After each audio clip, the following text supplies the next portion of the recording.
Good morning, good afternoon and good evening to you all. আজকের ক্লাসে আমরা transformation of সেন্টেন্সের অ্যাসার্টিভ টু ইন্টারোগেটিভ ক্লাসটা নিয়ে আলোচনা করব।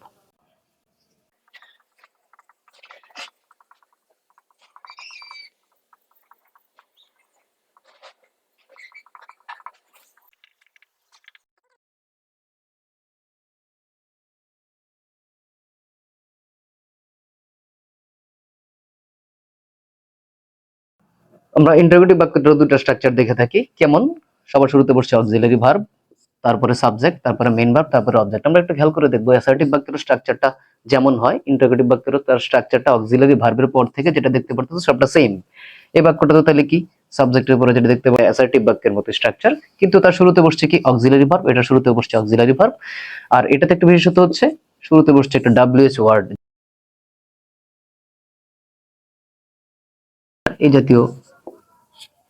এই জাতীয় ওয়ার্ড গুলা তার শুরুতে বসে। তাহলে আমাদের এসএসসি এবং ইন্টারমিডিয়েট এছাড়াও আরো ছোট ক্লাসগুলোতে যে ধরনের চেঞ্জ গুলো আসে, ওইগুলোতে কি দেখা যায় যে ইন্টারোগেটিভে বলে অ্যাসার্টিভ থেকে ইন্টারোগেটিভ করতে, ইন্টারোগেটিভ থেকে অ্যাসার্টিভ করতে, ওই ওই জিনিসগুলো কিভাবে আমরা সহজে সমাধান করতে পারি। এই জন্য আমি দুইটা বা চারটা স্ট্রাকচার দেব, কয়েকটা স্ট্রাকচার দিব, ওই স্ট্রাকচার গুলোর উপর ভিত্তি করে তুমি এখানে পুরোটা মার্ক তুমি কভার করতে পারবা।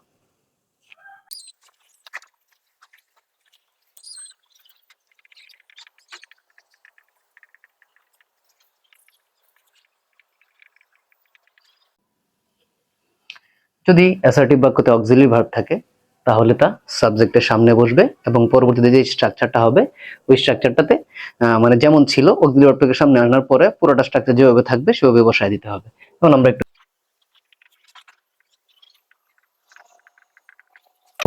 দে হচ্ছে সাবজেক্ট এবং এটা হচ্ছে অক্সিলারি ভার্ব, তাই না? তাহলে এই বাক্যটাকে যদি আমরা ইন্টারোগেটিভে পরিবর্তন করতে চাই তাহলে আমাদের কি করতে হবে?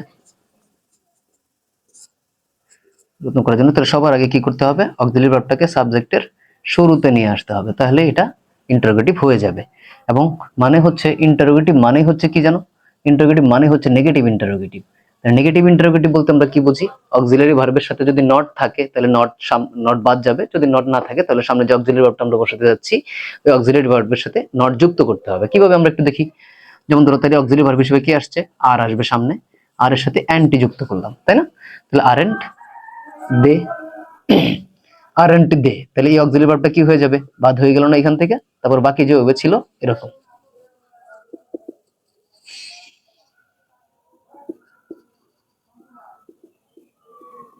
এবং সবার শেষে কোশ্চেন মার্ক, তাই না? এরকম আমরা আরেকটা বাক্য দেখতে পারি।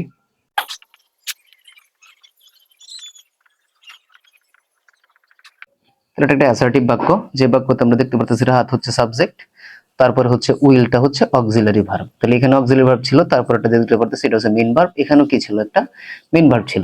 তাহলে কাজ কি? আমার এই অক্সিলারি ভার্বটাকে সামনে আনতে হবে এবং যদি নট থাকে বাক্যতে তাহলে নট বাদ যাবে, যদি নট না থাকে তাহলে নটটা যুক্ত করতে হবে। এতটুকুই পার্থক্য।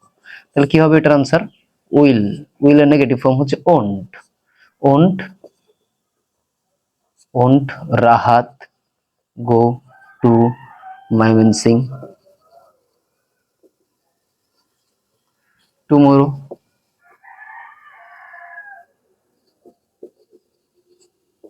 শেষে কি? Question mark. তাহলে আমার মনে হয় এটা বুঝতে পারছো। তেমন এটা স্ট্রাকচারটা কি দাঁড়াইতেছে? যদি অক্সিলারি ভার্ব থাকে তাহলে অক্সিলারি ভার্ব সামনে আসবে এবং এই ইন্টারোগেটিভটা মানেই হচ্ছে কি?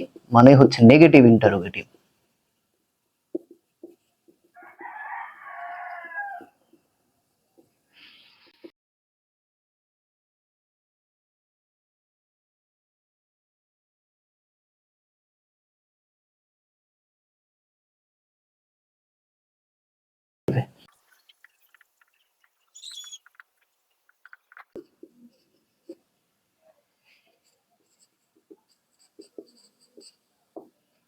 তাহলে এটা একটা অ্যাসার্টিভ বাক্য যেখানে ভার্বটা আছে ভি ওয়ানে, তাই না? কারণ এই যে এখানে কি, the people of our country love to play cricket, কারণ সাবজেক্টটা পুরো হয়েছে, এখানে পিপল উল্লেখ আছে। কোন দেশের মানুষজন? বাংলাদেশের মানুষজন কি করে?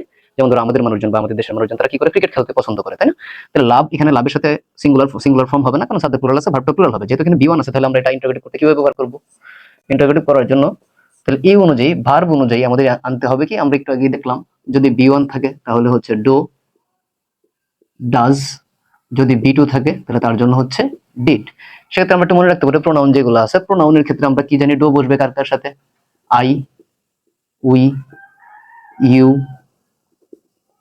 দে, এগুলোর সাথে বসবে হচ্ছে ডো, এবং হি, শি, ইট, অথবা কোনো ব্যক্তির নাম, পুরুষের নাম, এগুলোর সাথে বসবে হচ্ছে ডাস। তাহলে এখানে দেখতে পারতেছি আমাদের সাবজেক্টটা যেহেতু প্লুরাল, তাহলে সেক্ষেত্রে আমরা বসাবো কি, বসাবো হচ্ছে ডো। নেগেটিভ না থাকার কারণে আমরা কি করব, ডোন্ট যুক্ত করব, নেগেটিভটা যুক্ত করে দেব। তাহলে কি হবে, don't the people, don't the people of our country love to play cricket. আচ্ছা, এখানে সাবজেক্টটা কি হয়েছিল, সাবজেক্টটা প্লুরাল হয়েছিল, এই জন্য ভার্বটাও কি হয়েছিল, ভার্বটারও প্লুরাল ফর্ম হয়েছিল, তাই না? আচ্ছা, আমরা একটা বাক্য দেখি যেখানে সাবজেক্টটা সিঙ্গুলার হবে এবং ভার্বটাও সিঙ্গুলার হবে, ওইটার জন্য চেষ্টা কেমন হয় আমরা একটু দেখবো। যেখানে রুবি হচ্ছে সাবজেক্ট, এটা হচ্ছে ভার্ব, এবং এটা হচ্ছে অবজেক্ট, ঠিক আছে? তাহলে এক্ষেত্রে আমাদের পরিবর্তনটা কিভাবে হবে, এখানে আমরা অক্সিলারি ভার্ব পাইতেছি না। অক্সিলারি ভার্ব থাকলে কোথায় থাকতো, সাবজেক্টের সামনে। যেহেতু এখানে অক্সিলারি ভার্ব নাই, বাক্যের মধ্যে মেইন ভার্ব আছে, তাহলে মেইন ভার্বটা অনুযায়ী আমরা কি জানি, যদি ভার্বের পাস্ট ফর্ম, প্রেজেন্ট ফর্ম থাকে, তাহলে আমরা সাবজেক্ট যখন সিঙ্গুলার হয়, হি, শি, ইট, তাহলে রুবি, রুবি একজন মেয়ে, তার পরিবর্তে আমরা প্রোনাউন হিসেবে শি ব্যবহার করতে পারি। তাহলে এই জায়গাতে চেঞ্জ করার জন্য লাভসের জন্য কি আসবে, ডাজ। নেগেটিভ না থাকার কারণে ডাজেন্ট দিলাম, doesn't Ruby, doesn't Ruby love dancing. একটু খেয়াল করি, এই বাক্যতে যেটা দেখতে পারলাম, ভার্বের শেষে কি ছিল, এস ছিল, দ্যাট মিন্স এটা সিঙ্গুলার। সাবজেক্টটাও কি ছিল, সাবজেক্টটাও সিঙ্গুলার ছিল, ভার্বটাও সিঙ্গুলার ছিল। তাহলে আমরা কি জানি, যখন সাবজেক্ট সিঙ্গুলার হয় ভার্বও সিঙ্গুলার হয়, সাবজেক্ট প্লুরাল হলে ভার্বটাও প্লুরাল হয়। এই বাক্যতে আমার সাবজেক্ট সিঙ্গুলার হওয়াতে ভার্বটাও সিঙ্গুলার হয়েছে, এবং সিঙ্গুলারের জন্য আমরা কি আনছি, ভার্ব হিসেবে ডাজ কে আনছি এখানে। আর নেগেটিভ না থাকার কারণে আমরা কি করলাম, ডাজেন্ট করে দিলাম, ঠিক আছে?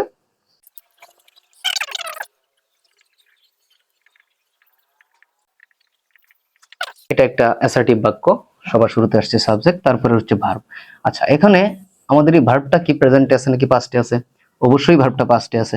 যেহেতু ভার্বটা পাস্টে আছে, তাহলে আমার জন্য অপশন ডিড। নেগেটিভ না থাকার কারণে আমরা সামনে ডিডের সাথে নেগেটিভ যুক্ত করব, তাহলে কি হবে, ডিডেন্ট দ্য বয়েজ প্লে।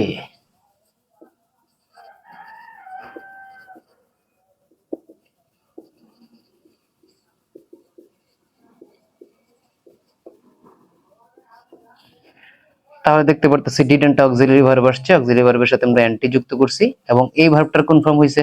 এখানে পাঁচটা ছিল, কিন্তু সবসময় মনে রাখতে হবে যে ডো ডাজ ডিড বসানোর পরে তুমি যে ভার্বটা বসাইতে যাইবা, এই ভার্বটা সবসময় প্রেজেন্টে থাকতে হবে, ঠিক আছে? সবসময় ভার্বের বেস ফর্ম বসবে।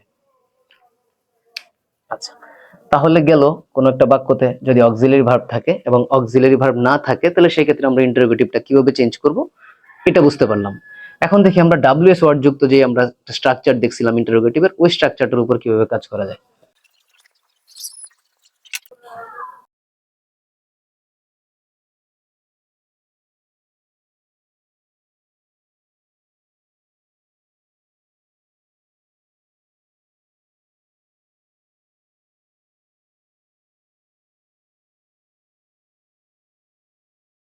দুইটা অ্যাসার্টিভ বাক্য নিলাম, দুইটা বাক্য শুরু হয়েছে এভরিবডি দিয়ে, আর একটা শুরু হয়েছে এভরিওয়ান দিয়ে। তার মানে আমরা বুঝতে পারতেছি এভরিবডি, এভরিওয়ান, অল এর পরিবর্তে আমরা বসায় দেব শুধুমাত্র হু ডাজেন্ট। হু ডাজেন্ট, এখন হু ডাজেন্ট বসানোর পরে আমি আগের বাক্যটাতে আলোচনা করছি যে ডাজেন্ট, ডোন্ট, ডাজেন্ট, ডিডেন্ট কোন বাক্যতে বসানোর পরে তারপরে যে ভার্বটা থাকে, এই ভার্বটা সবসময় প্রেজেন্টে হয়। তার মানে এই বাক্যটার সাথে যে এসইএসটা যুক্ত হয়েছিল এটা বাদ হবে। তো কি হবে, who doesn't hate A corrupted man.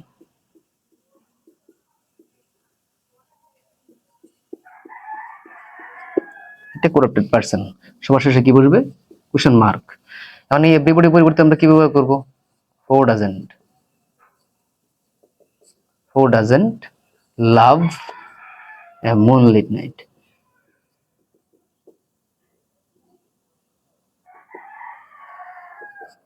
Moonlit night, আমার মনে হয় বুঝতে পারছো বিষয়টা।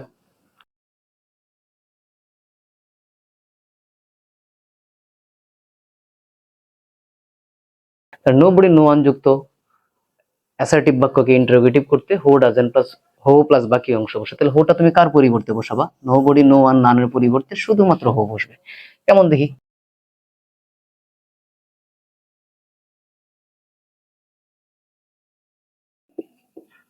এখানে দুইটা অ্যাসার্টিভ বাক্য, দুইটা শুরু হয়েছে নোবডি, নো ওয়ান। এটা নোবডি চেঞ্জ করে আমরা নো ওয়ান দিলাম, নো ওয়ান অথবা নান একই কথা। তাহলে এটার জন্য আমরা চেঞ্জ করবো কি? শুধুমাত্র হু। এখন হু এর পরে এখানে যে ভার্বটা আছে এই ভার্বটা চেঞ্জ করতে হবে না, যেভাবে আছে এভাবেই থাকবে।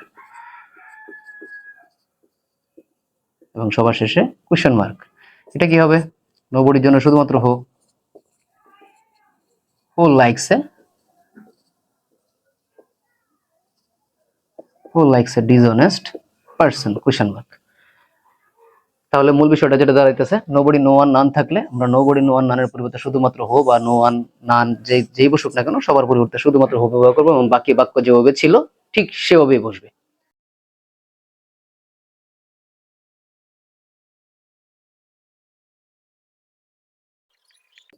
সামথিং, ইত্যাদি ইত্যাদি যুক্ত অ্যাসার্টিভ বাক্যকে ইন্টারোগেটিভ করতে এগুলোর পরিবর্তে কি বসবে? নাথিং। এগুলোর পরিবর্তে এর পরিবর্তে বসবে হচ্ছে শুধুমাত্র হোয়াট। নাথিং ইজ ইম্পসিবল, এটা একটা অ্যাসার্টিভ বাক্য, এটাকে ইন্টারোগেটিভ করতে নাথিং এর পরিবর্তে কি বসবো? শুধুমাত্র what is impossible.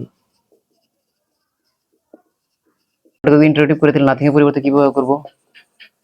What lasts for ever. বুঝতে পারছো? শেষে কোয়েশ্চেন মার্ক আছে।